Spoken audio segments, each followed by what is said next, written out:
Bonjour à tous, nous sommes ravis en ce jeudi 8 juillet de vous compter parmi nous aujourd'hui pour un webinaire spécial en compagnie de Manon Vigoureux qui est chef de projet data chez EDF et spécialiste des sujets de data management. On va juste, voilà, je vous permets juste de vous rappeler que vous pouvez poser vos questions via le chat et que nous aurons une partie de quelques minutes, on va garder quelques minutes à la fin pour effectivement répondre aux questions que vous aurez pu avoir. En introduction, donc déjà, je m'appelle Antoine Cupillard, je m'occupe de la partie du développement commercial chez Invenis et on va revenir rapidement sur Invenis, mais en quelques mots, Invenis, c'est une agence data qui conseille et accompagne ses clients dans le traitement de leurs données, notamment en nous appuyant des technologies de big data et de machine learning. Et nous intervenons sur toute la chaîne de valeur de vos données, à partir de la collecte, préparation, nettoyage, enrichissement, application de modèles mathématiques ou statistiques, voire de machine learning, jusqu'à la data visualisation. Et aujourd'hui, je suis accompagné d'Edouard. Bonjour Antoine, bonjour Manon, bonjour à tous. Je suis Edouard Nahama, data analyst consultant chez Invenis et j'accompagne nos différents clients à mettre en place des cas d'usage à forte valeur ajoutée.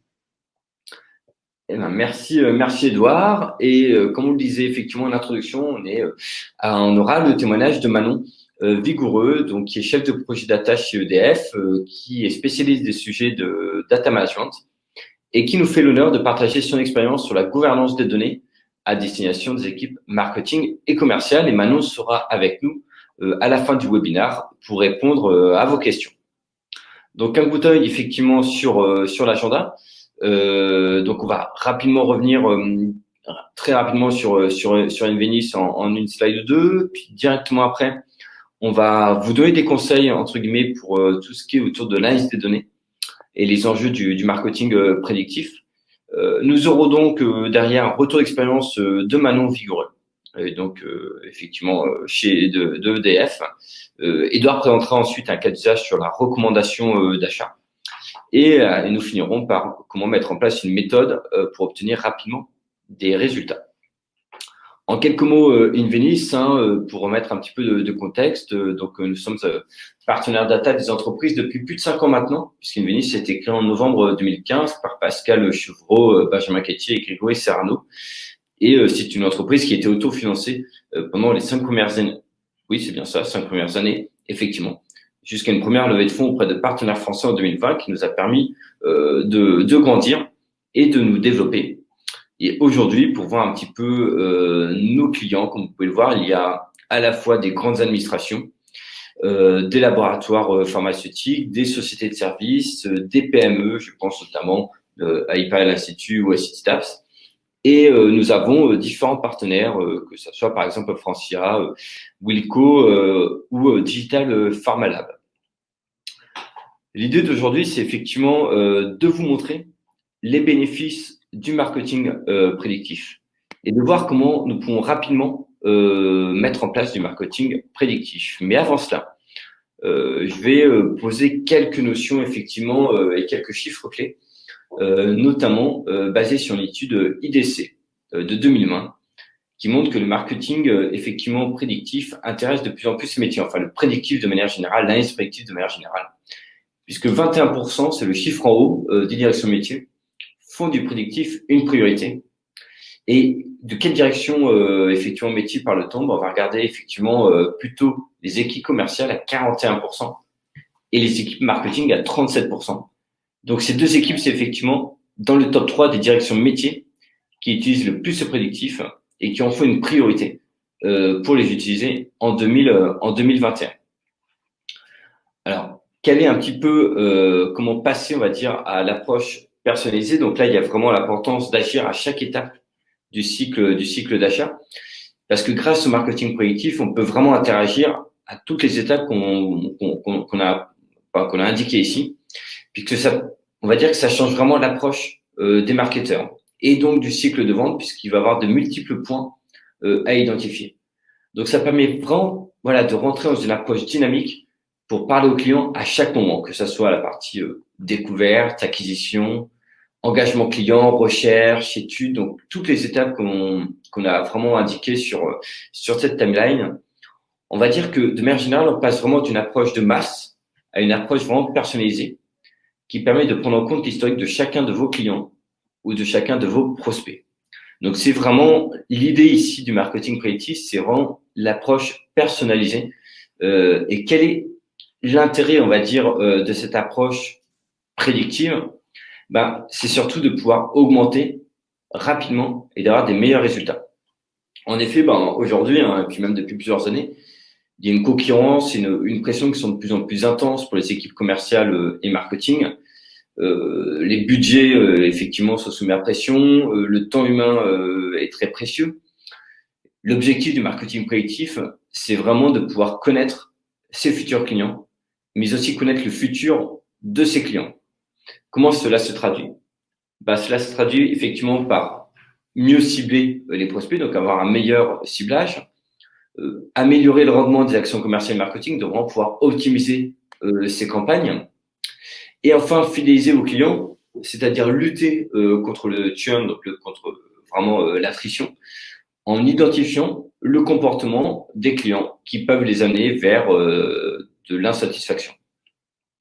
Et c'est vraiment une optimisation qui est très simple à mettre en place. Et une fois qu'elle est réalisée, des bénéfices qui vont vraiment vous permettre d'avoir vraiment des résultats facilement et rapidement, voire même automatiquement quand tout cela est mis en place. Donc, c'est vraiment un avantage d'exploiter ces données, puisque l'indicateur à suivre, c'est in fine l'augmentation des ventes. Et les études montrent qu'effectivement, en mettant en place des analyses prédictives, on peut arriver jusqu'à 19% d'augmentation des ventes en moyenne. Mais quelles sont derrière, du coup, les priorités métiers, enfin pour les métiers plutôt? La priorité numéro 1, ça va être d'améliorer la qualité des données, puisque effectivement, 59% des métiers ont besoin en priorité d'améliorer la qualité des données pour pouvoir réaliser des analyses prédictives. C'est un prérequis basé sur une étude d'IDC. Deuxième priorité, 35% des métiers ont besoin de disposer d'analyses de données plus rapidement. Donc, ça, c'est effectivement les deux priorités qui sont mises en avant par une étude IDC pour pouvoir réaliser des analyses prédictives. Et ici, donc nous, aujourd'hui, dans ce webinaire, et aujourd'hui, puisqu'on a la chance d'avoir Edouard avec nous et Manon, du coup, on va vous donner des conseils, donc en l'occurrence 3 conseils pour réaliser et réussir vos analyses prédictives. Et du coup, je laisse la main et la parole à un spécialiste. Je t'en prie. Merci Antoine. Le premier conseil, ça va être d'identifier toutes vos bases de données. Ça passe par 3 choses. La première, ça va être de réaliser un mapping de tous vos touch points, c'est-à-dire de tous les endroits où vous collectez de la donnée sur vos prospects ou sur vos clients. Ça peut être le site internet, le passage en boutique et autres. Ensuite, le deuxième point, ça va être d'identifier les données disponibles et de conserver uniquement celles qui vous seront utiles. Donc, ça, en d'autres termes, c'est de faire un audit de vos données. Et enfin, une fois que vous avez les données qui vous intéressent le plus, il va s'agir de nettoyer, d'harmoniser, d'agréger ces données. Par exemple, si vous collectez les adresses mail de vos prospects ou de vos clients, une première étape de vérification pour harmoniser les données, ça va être de vérifier, entre autres, que le nom de domaine existe. Un exemple parmi d'autres. Ensuite, le deuxième conseil, c'est d'être proactif. Antoine vous l'a dit tout à l'heure, aujourd'hui, le consommateur, il veut se sentir valorisé. On n'est plus dans une stratégie de masse, mais on est dans un parcours qui se veut personnalisé. Et cette personnalisation, elle intervient à tous les moments du cycle de vente. Elle intervient avant la vente, pendant et même après la vente. Et du coup, le marketing prédictif, il peut vous aider à mettre en place des actions qui ont de la valeur. Par exemple, sur votre site internet, le marketing prédictif pourrait vous permettre de détecter un prospect qui a des caractéristiques qui ressemblent à tel ou tel groupe de clients qui ont l'habitude de consommer les produits A et B, par exemple. Et donc, vous allez pouvoir pousser à ce prospect les produits A et B puisqu'il a les mêmes caractéristiques que les clients existants. Et donc, ces caractéristiques, ça peut être des critères géographiques, ça peut être un parcours de navigation sur le site.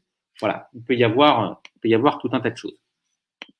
Ensuite, le troisième conseil, c'est de tester à fond. C'est-à-dire que une fois que vous avez collecté vos données, que vous avez filtré vos données pour garder celles qui vous sont le plus utiles concernant vos prospects et vos clients, vous pouvez donc construire des bases de données, des bases de travail qui vont nourrir en fait les algorithmes de machine learning. Le machine learning, c'est un ensemble d'outils qui vont vous permettre d'avoir une connaissance fine de vos clients à travers différents algorithmes. Et ces algorithmes, ils sont en fonction de la problématique qu'on cherche à résoudre. Pour en citer quelques-uns, il y a de la segmentation, de la prédiction, de la recommandation, et j'en passe. Mais en gros, ce qu'il y a à retenir, c'est que plus on a de données et plus les algorithmes sont fiables et vous permettent de mieux personnaliser les interactions avec vos prospects ou avec vos clients. En d'autres termes, c'est un cercle vertueux. On va revenir, on a la chance justement d'avoir avec nous Manon Vigoureux, chef de projet data chez EDF, qui va revenir sur le premier conseil, à savoir la gouvernance de la donnée. Elle est interviewée par Grégory, cofondateur et directeur marketing et commercial d'Invenis. Pour information, cette interview a été enregistrée pour des raisons pratiques, mais Manon sera parmi nous pour répondre à toutes vos questions à la fin du webinaire. Merci Edouard, bonjour à tous. Manon Vigoureux, bonjour. Bonjour. Est-ce que tu peux te présenter en quelques mots ? Oui, je suis je suis Manon Vigoureux et je suis experte en data management à la direction marketing de EDF Commerce, où j'interviens soit en tant que chef de projet de data management ou sur des cadrages stratégiques data pour le marketing et l'expérience client. Excellent. Merci beaucoup d'être avec nous aujourd'hui. Donc, experte dans les sujets de la gouvernance de la donnée. Tu es donc au contact quotidien avec les équipes métiers et en particulier les équipes marketing et les équipes vente. Alors, tu as bien voulu répondre à nos questions, partager avec nous ton expérience. Donc, je te remercie par avance. Ton expérience sur la gouvernance des données au service des équipes marketing et vente. Alors, j'ai quelques questions pour toi auxquelles tu as bien voulu répondre. La première question, en quoi est-ce que le sujet de la gouvernance de la donnée peut apporter de la valeur dans le cadre de stratégies d'analyse de données marketing ? Oui, pour mettre en place toutes ces méthodes d'analyse de données, on va avoir besoin de trois choses. La première chose, c'est d'avoir accès à un certain volume de données. La deuxième chose, c'est d'avoir accès à des données fiables, de qualité. Et la troisième chose, c'est d'avoir accès à des données qui sont en sécurité et qui sont RGPD compliance. En fait, ces trois objectifs-là, ce sont les trois objectifs de la gouvernance des données. Donc, la gouvernance des données, c'est le pilotage de l'ensemble des actions dans l'entreprise qui permettent l'accessibilité de données, la fiabilité et la sécurité. Donc, en fait, la gouvernance des données, quelque part, elle est au service de l'analyse des données parce qu'elle la rend possible. Donc, c'est un préalable finalement. C'est un préalable, oui, c'est un prérequis. Et on met en place cette gouvernance dans les grosses entreprises qui ont besoin de mettre en cohérence toutes ces actions, qui ont besoin de les rendre efficaces. D'accord. Et donc, pour une meilleure analyse de données derrière des équipes. Par exemple, et pour des opérations aussi plus efficaces. D'accord. Alors, on parle souvent d'entreprises qu'on dit data-driven, qui sont vraiment drivées par la donnée. Pour être data-driven, est-ce que les entreprises doivent tout collecter, tout traquer, tout suivre? C'est tentant. Ouais, ah oui. C'est toujours tentant de vouloir tout conserver, tout stocker en se disant tiens, peut-être qu'un jour, pour tel cas d'usage, ce sera utile, etc. Mais en fait, une entreprise data-driven, c'est surtout une entreprise qui a vraiment conscience de la valeur de son patrimoine data, qui a conscience des pépites qu'elle a au sein de son capital et qui va mettre en place une gouvernance pour les mettre en qualité, pour les gérer et pour créer un maximum de valeur pour les clients ou pour l'entreprise. Donc, c'est plutôt une question de conscience. Et en fait, on ne fait jamais de la data pour la data. Donc, une première action à mettre en œuvre quand on veut faire une transformation data, c'est de cartographier le patrimoine des données qu'on a au sein de notre entreprise, notre propre capital, et de toujours le faire au service de la valeur, donc au service d'un cas d'usage. Ne jamais faire de la data pour la data, toujours mettre la data au service du business. Donc, avoir un cas d'usage en tête. Finalement, c'est d'abord se poser la question, une fois qu'on a cartographié, de quelles données je veux traiter, à quoi ça va servir, plutôt que d'essayer de tout collecter et de tout traquer. Finalement. Tout à fait, et même cartographier en ayant déjà le cas d'usage en tête. Et alors, à l'inverse, est-ce que ça veut dire qu'il y a un risque à tout collecter, à collecter toutes les données pour les métiers? Oui, je vais prendre une métaphore pour répondre à cette question. Je vais prendre la métaphore du dressing. En fait, supposons qu'on ait 1 heure pour aller au travail. Avant ça, il faut s'habiller, il faut déposer les enfants, il faut prendre les transports en commun, et on a tout ça, pour faire tout ça, on n'a qu'1 heure. Et on ouvre son dressing, et là, au lieu d'avoir une dizaine de jolies chemises parfaites pour l'occasion, en fait, on en a 300. Certaines sont trop grandes, certaines sont trop petites, certaines sont complètement dépassées, certaines ont une couleur vraiment pas jolie. Donc, en fait, on va perdre énormément de temps à chercher la bonne chemise pour la bonne occasion. Et en plus, on prend le risque d'arriver au travail avec une chemise trouée parce qu'on a choisi la mauvaise chemise, en fait. Et qu'on n'avait pas suffisamment de temps pour trouver la bonne chemise. Voilà. Donc, en fait, la data, c'est pareil. À tout stocker, tout collecter et à tout mettre comme ça en vrac dans son SI, en fait, on perd du temps et on risque d'utiliser la mauvaise donnée pour le mauvais cas d'usage. Et donc, c'est le risque, finalement, pour les métiers de recevoir des données qui ne sont pas exploitables ou en tout cas qui auront des problématiques qu'il faudra gérer au moment où on la traite plutôt que de les avoir gérées en amont et d'avoir fourni au métier les bonnes données. Exactement. C'est des données qui ne sont pas fonctionnelles, en fait. Bon, bah ça, c'est un super insight. Ma question suivante, c'est on parle de problématiques récurrentes d'accès à la donnée. Est-ce que tu peux nous en dire un peu plus? Est-ce que tu peux nous dire quelles sont les problématiques récurrentes d'accès à la donnée? Oui, il y en a 2 grandes qui sont classiques. La première est vraiment la plus difficile à gérer, c'est d'avoir accès à la donnée, mais à des données incohérentes. D'accord. Donc, en fait, on a accès à plusieurs endroits de l'entreprise à la même information, mais qui donnent une information différente. Par exemple, je ne sais pas, quel est le dernier achat du client, la date du dernier achat du client. À plusieurs endroits de SI, on va avoir une date différente. Donc, c'est censé être la même information, en fait, ça ne l'est pas. Donc, c'est un problème de cohérence. Et la deuxième grosse problématique, c'est d'avoir des données manquantes alors que les données existent dans l'entreprise. Donc, en fait, la donnée n'est pas disponible là où on en a besoin. Donc, elle paraît manquante alors qu'elle existe. Et ces 2 problématiques, en fait, c'est toujours la même raison, enfin principale en tout cas, c'est les problèmes de silos applicatifs. Donc, on a de la collecte de données un peu partout dans l'entreprise et la donnée ne circule pas. Donc, elle n'est pas mise à jour. Et on se retrouve avec des problématiques comme ça d'accessibilité. D'accord. Donc là, on a les problématiques et qui sont, en tout cas, 2 grandes problématiques qui sont assez récurrentes.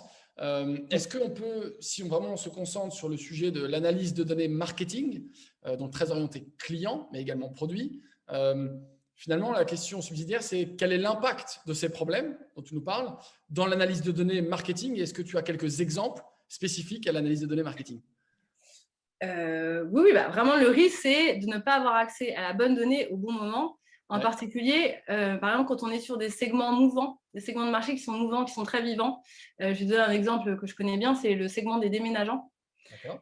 Donc, c'est un segment de marché qui bouge puisqu'on déménage à un instant T et voilà, dans 6 mois, c'est trop tard, 6 mois avant, c'était trop tôt. Donc, en fait, si on ne met pas à jour sa donnée, si on ne gère pas ce problème de circulation des flux, on va se retrouver à faire des opérations marketing sur des personnes qui ne sont plus déménagements, qui l'ont été, mais voilà, le produit tombe un peu à côté, quoi. C'est vraiment une question de timing, de fraîcheur de la donnée. De fraîcheur de la donnée, voilà, c'est ça. OK. Alors, de nombreuses données sont créées. Il y a la donnée à laquelle on a accès, puis il y a la donnée qui est créée régulièrement à plusieurs niveaux. On parle de plusieurs niveaux du cycle de vie d'un client. Alors, si je vais essayer de prendre un exemple, si je prends l'exemple d'un service qui génère des ventes, via un site web, des boutiques en physique, une application mobile, voilà, ça commence à devenir un peu rock'n'roll et en même temps, c'est quand même le cas de beaucoup d'entreprises. Donc, site web, boutique en physique, application mobile, et finalement, un service qui n'arrive pas à centraliser toutes ces données pour pouvoir les analyser, qui n'arrive pas à les avoir toutes au même endroit afin de pouvoir les analyser. Quel conseil est-ce que tu pourrais lui donner pour briser les silos? Tu parlais de silos tout à l'heure, pour briser les silos et finalement unifier ces données pour avoir des données de référence. Alors, mon premier conseil, et je l'ai déjà donné quelque part, c'est vraiment d'avoir un cas d'usage business pour le faire. On ne fait pas de data pour la data, jamais. En fait, ces projets tombent toujours à l'eau. Donc, vraiment, on a un cas d'usage business qui émerge où on le crée. Et là, on se met à réfléchir data. Donc, ça, c'est vraiment le premier conseil. Et le deuxième, du coup, qui en découle, c'est d'associer le métier. Toujours associer le métier parce que c'est lui qui a une vision à 3 à 4 ans de la valeur qu'on va produire pour nos clients. Et donc, c'est lui qui a vraiment tous les cas d'usage business qu'on veut mettre en œuvre dans les prochaines années. Donc, il faut associer le métier. D'accord. Et ensuite, maintenant qu'on a ça, on va pouvoir aller cartographier nos données, regarder quel est notre patrimoine qu'on va pouvoir mettre au service de ce cas d'usage, de la valeur. Et derrière, quatrième conseil, c'est qu'on va tester. Il faut tout de suite tester. On n'attend pas 1 an, 2 ans qu'on soit bien préparé. Non, on teste tout de suite pour voir si ce qu'on pensait avoir de la valeur en a réellement. Donc, on teste. Et après, derrière, si ça marche, on industrialise. Donc, finalement, travailler de façon itérative, impliquer les métiers. Mm. Et alors, du coup, ça amène une autre question que j'avais, mais à laquelle tu as commencé à répondre. C'est est-ce qu'on peut parler des interlocuteurs? Est-ce que tu peux nous dire, dans ce type de projet, qui sont les interlocuteurs en interne finalement? Tu as parlé des métiers, est-ce qu'il y en a d'autres? Et comment est-ce qu'on organise de façon itérative le travail de ces différentes équipes? Il y en a 3. D'accord. On va dire, c'est tout le monde, mais il y a le métier, bien sûr, c'est lui qui porte la valeur. Les deuxièmes, c'est les personnes des systèmes d'information. Donc, on associe toujours la DSI parce que c'est eux qui savent, qui connaissent la donnée, qui connaissent la matière. Ils ont cette connaissance, donc on les associe toujours. Et le troisième profil hyper nécessaire, c'est les data analysts et les data scientists. Ah, forcément, qui eux vont vraiment permettre d'aller prendre la matière et de la transformer en fonctionnel. D'accord. Au service du métier. Toujours au service de la valeur, toujours au service du métier. D'accord. Ok, très bien. Manon, merci beaucoup pour ton temps. Merci. Merci Grégory. C'est super insight, très utile. Maintenant, on laisse la parole à Edouard qui va nous présenter un cas d'usage très concret sur la recommandation d'achat. À très bientôt. Au revoir. Au revoir. Merci Grégory et un grand merci à Manon pour son partage d'expérience. Alors, une synthèse de ce que vient de nous partager Manon, on retiendra 5 conseils. Déjà, le premier, c'est que la gouvernance de la donnée, c'est un préalable pour mettre en place des analyses prédictives. Ensuite, le deuxième point, c'est de cartographier ces données, comme je vous l'ai dit tout à l'heure, et de vérifier la cohérence des données disponibles. Donc, ça va passer par des techniques de nettoyage, harmonisation, agrégation, etc. Et un point qui est très important, c'est de toujours utiliser la data au service du business. Et enfin, pour mettre en place un produit qui soit utile, c'est d'associer le métier comme utilisateur final, puisque c'est le métier qui a la connaissance, qui va utiliser l'outil, et donc il faut co-construire l'outil avec le métier. Maintenant, je vais vous présenter le cas d'usage sur la recommandation d'achat. Pour vous donner le contexte, les données viennent d'une entreprise dans le retail basée en Angleterre, qui vend des produits de décoration à des grossistes. Il y a 3 axes d'analyse qui composent ce cas d'usage. Le premier, c'est une vision générale, assez macro, pour comprendre notre client dans le retail. Ensuite, c'est de faire un profiling client, pour identifier ses propres clients à lui. Et enfin, de la recommandation d'achat. Rentrons tout de suite dans le vif du sujet avec la vision générale. Grâce aux données, on va chercher à connaître notre retailer anglais. On a d'abord des indicateurs macro sur le nombre de transactions, le nombre de clients, le chiffre d'affaires et les articles vendus. Si on rentre dans le détail du chiffre d'affaires, on voit que notre retailer anglais, il vend principalement dans son pays. Ensuite, si on rentre dans le détail des transactions, on voit bien qu'il revend à des grossistes puisque le nombre d'articles moyen est de 218. Ensuite, on s'est posé la question de savoir s'il y a une saisonnalité dans les données. Et la réponse est oui, puisqu'on voit qu'il vend principalement en décembre et en novembre, qui correspondent aux fêtes de fin d'année. Sur la connaissance client, je ne vais pas vous la présenter, mais on a fait une récence-fréquence montant pour identifier les clients à fort potentiel. Enfin, sur la recommandation d'achat, le but c'est d'identifier du chiffre d'affaires potentiel. Pour ce client dans le retail, on a décelé un chiffre d'affaires de plus d'1 million. Enfin, on peut se placer côté client et descendre plus finement pour faire du ciblage personnalisé et pousser les produits les plus recommandables. Ici, on voit, typiquement, pour cet identifiant client, on a le top 10 des produits avec le score le plus élevé. Et donc, je vais passer la parole à Antoine qui va vous parler de notre approche. Merci beaucoup, Edouard, et merci pour cette présentation de cas d'usage. Effectivement, l'idée, c'est de présenter chaque étape adaptée aux équipes sales et marketing pour mettre en place des cas d'usage et des analyses durables et exploitables simplement. Nous, faut vraiment voir que nous avons la chance d'avoir des data analysts, des gens comme Edouard et d'autres, qui connaissent très bien effectivement l'environnement de la data pour les équipes sales et marketing. Et typiquement, Edouard, il a plus de 7 ans d'expertise en tant que data analyst au sein de l'équipe marketing et commerciale dans le secteur de la banque et des loisirs, Boursorama et Club Med pour ne citer que. Et Nicolas, qui effectivement fait aussi partie de notre équipe, a plus de 15 ans d'expertise à accompagner des grands comptes dans la mise en place d'analyses de données comportementales. Effectivement, Inveniss, nous avons vraiment mis en place, on va dire, une approche en 3 étapes. Une première étape où, accompagné de nos experts, on va accompagner nos clients pour préparer et harmoniser les données afin de disposer d'une base de données propre et actionnable. Une seconde étape où on va vraiment répondre avec vous à vos questions, c'est-à-dire qui sont vos clients, quel est leur comportement d'achat, comment les fidéliser. L'objectif ici, c'est de mettre en place des cas d'usage et de trouver des opportunités. Et enfin, une dernière étape où l'idée, c'est de vous donner accès à des outils de pilotage pour être plus performant. Ça va être par exemple un tableau de bord disponible 24 sur 24 et 7 jours sur 7, des cartographies, des exports CSV, pour vous permettre d'adapter vos actions marketing et commerciales au quotidien. Concrètement, qu'est-ce qu'on peut faire pour des équipes marketing? On va pouvoir faire effectivement des cas d'usage qui vont être liés à de la segmentation, à du profilage, à du scoring. Donc, on va vraiment réaliser ici des ciblages affinés de vos clients, ce qui va permettre de mieux leur parler. On a aussi la possibilité de faire des traitements de tout ce qui est autour du traitement de texte, donc du text mining, pour traiter vos données textuelles. Ça peut être et qui vous permettre de mieux connaître vos clients. Ça peut être des questionnaires de satisfaction, ça peut être des retours clients, des avis sur Internet, des traitements automatiques de questions liés au service après-vente et autres. Et des cas d'usage beaucoup plus classiques que vous connaissez certainement, qui va être de la recommandation d'achat en fonction du profil de vos acheteurs, en fonction de leur historique d'achat, et la lutte contre le churn pour essayer effectivement de détecter et d'anticiper ce churn pour pouvoir optimiser effectivement ce phénomène et optimiser prédire ce phénomène et optimiser les campagnes marketing pour pouvoir les retenir. Donc ici, c'est on va dire ces 4 cas d'usage, on va dire très classiques, cités parmi d'autres, qui montrent de manière concrète comment le marketing prédictif peut accompagner les équipes commerciales et marketing. Voilà, donc écoutez, maintenant il nous reste effectivement quelques minutes durant lesquelles on va reprendre les questions qui ont été du coup posées via le chat. Et je vous en prie, nous sommes accompagnés du coup d'Edouard et de Manon pour pouvoir y répondre avec grand plaisir.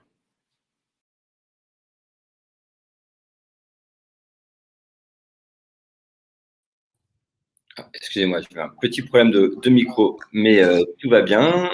Et alors du coup, on a effectivement plusieurs questions. Je pense, Manon, à la rigueur, je peux laisser ton expertise parler pour la première qui était sur comment pouvons-nous maintenir une bonne gouvernance des données au fil du temps. Je pense qu'on est tout à fait à ton écoute. Bonjour tout le monde. Comment maintenir une bonne gouvernance de données au fil du temps? C'est simple, il faut toujours l'adapter. Donc, il ne s'agit pas de la maintenir, il s'agit vraiment toujours de l'adapter avec un rôle central qui émerge systématiquement, qui est le rôle de data owner, qu'il faut adapter aux besoins et aux cas d'usage. Donc, le data owner, c'est celui qui va être responsable sur un domaine data, donc sur un périmètre particulier, de la qualité, de l'accessibilité et de la sécurité. Et c'est ce rôle-là qu'on va adapter aux besoins en permanence. Merci beaucoup, Manon. Comme il nous reste encore 2-3 minutes, soyons fous, on va reprendre une seconde question qui était effectivement sur le conseil numéro 2. Je pensais plutôt pour toi, Edouard. Comment pouvons-nous définir les bonnes actions? C'était relatif à un des conseils que tu avais donné tout à l'heure. Ouais, merci Antoine. Effectivement, les bonnes actions, ça va être justement de parler de la collaboration. Enfin, ça va être la collaboration avec le métier. On va mettre en place un cas d'usage. On va co-construire le cas d'usage avec le métier, avec les utilisateurs métiers. Et les data analysts slash data scientists vont avoir la connaissance technique pour mettre en place le cas d'usage. Mais voilà, ce qui est important, c'est de co-construire l'outil avec le métier, puisque ça va être les utilisateurs finaux. Et c'est eux qui vont véritablement, enfin, qui en plus ont la connaissance. Très bien, merci, merci Edouard. Je vois qu'une question est arrivée aussi alors qui est beaucoup plus pragmatique et j'aime beaucoup ça. C'est est-ce que l'on fait des démos clients? Tout à fait. D'ailleurs, juste après, je vais effectivement passer. Je vais mettre la diapositive avec mes coordonnées. De toute façon, vous aurez un email derrière avec effectivement la partie avec nos coordonnées et on sera ravis, notamment avec Edouard, de pouvoir répondre à vos questions et de pouvoir effectivement vous faire des démos ou revenir sur des cas d'usage un petit peu plus spécifiques. Et pour celles, bien entendu, pour les questions pour lesquelles on n'a pas eu le temps de répondre, voilà, n'hésitez pas aussi. Nous, on viendra vers vous. De toute façon, on a vos coordonnées, pardon, et on viendra avec grand plaisir vers vous. Et peut-être que je vais prendre, il y a encore au moins une question auquel on pourrait répondre dans le temps imparti. C'est effectivement quel type d'entreprise accompagnez-vous? Alors, comme vous avez pu le voir dans nos références au tout début, il y a un peu effectivement tout type d'entreprise, j'ai envie de dire en termes de taille et de métier, et à la fois des administrations publiques et des sociétés privées. En fait, nous l'idée, c'est vraiment encore une fois de parler avec des métiers. Donc, on n'a pas on va dire, de verticalité spécifique, puisque c'est au contact des métiers. Du coup, nous on apporte vraiment, on va dire, nos compétences et expériences autour de la donnée. Et on s'appuie sur les métiers c'est vraiment un partenariat, une co-construction que l'on fait avec eux. Donc, c'est pour ça qu'aujourd'hui, vous avez pu le voir, on a vraiment autant de cas d'usage différents que d'entreprises que l'on accompagne à tous les stades de la maturité. Donc là, c'est vraiment, on s'appuie vraiment beaucoup sur eux et on a vraiment du coup beaucoup de diversité dans nos accompagnements et dans nos clients. Donc voilà, je pense qu'il est à peu près 32. Donc on avait dit 30, on est bien, je pense. Et du coup, on remercie une nouvelle fois Manon d'avoir pu participer et apporter son expertise. Et puis, merci effectivement à tous d'avoir pu participer aujourd'hui. Mes coordonnées que vous recevrez effectivement prochainement. Et puis, un petit peu en avance pour les participants qui partent en week-end, voire en vacances. On vous souhaite un excellent été et à très bientôt. Au revoir. Merci beaucoup. Au revoir. Merci.